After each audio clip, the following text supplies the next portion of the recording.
Again हमारे पास जो question है that is saying 5 mole of an ideal gas जिसका गामा हमें दे रखा है 1.4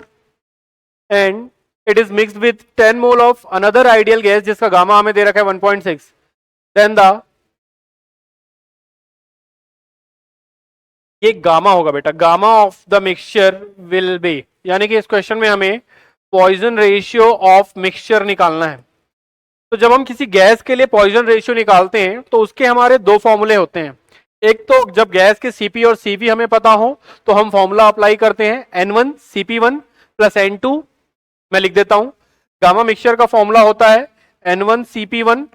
plus N2 CP2 upon N1 CV1 plus N2 CV2।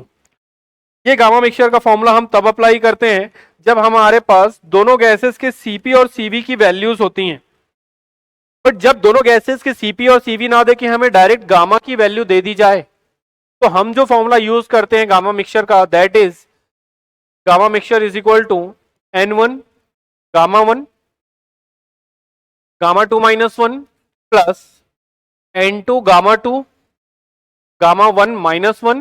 Divided by N1 into gamma 2 minus 1 plus N2 is equal into gamma 1 minus 1। ये formula भी यहां से ही derive होकर आता है, तो अगर आप चाहें तो इसे डायरेक्ट याद रख सकते हैं और इसमें जैसे ही हम वैल्यूज पुट करते हैं हमें अपना आंसर मिल जाता है। अगर हम बात करें N1 की तो पहली गैस के हमें 5 मोल दे रखे हैं, पहली गैस के गामा की वैल्यू हमें 1.4 दे रखी है और गामा 2 की जो वैल्यू है वो है 1.6। बट अगर हम 1.6 में से 1 माइनस करेंगे तो ये हमें 0.6 ही मिलेगा। सिमिलरली दूसरे गैस के हमें 10 मोल दे रखे हैं, इसके लिए हमें गामा की वैल्यू दे रखी है 1.6 और गामा 1 की वैल्यू 1.4 है, तो 1.4 में से माइनस करने पे हमें ये 0.4 ही मिलता है। सिमिलरली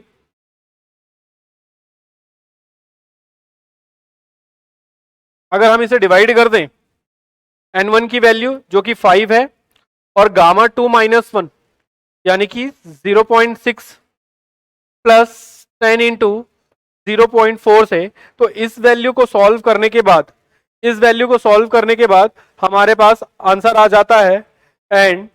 अगर हम इसे सॉल्व करें तो आप ध्यान से देखो 5 जो है हम हर जगह से कॉमन ले सकते हैं बेटा,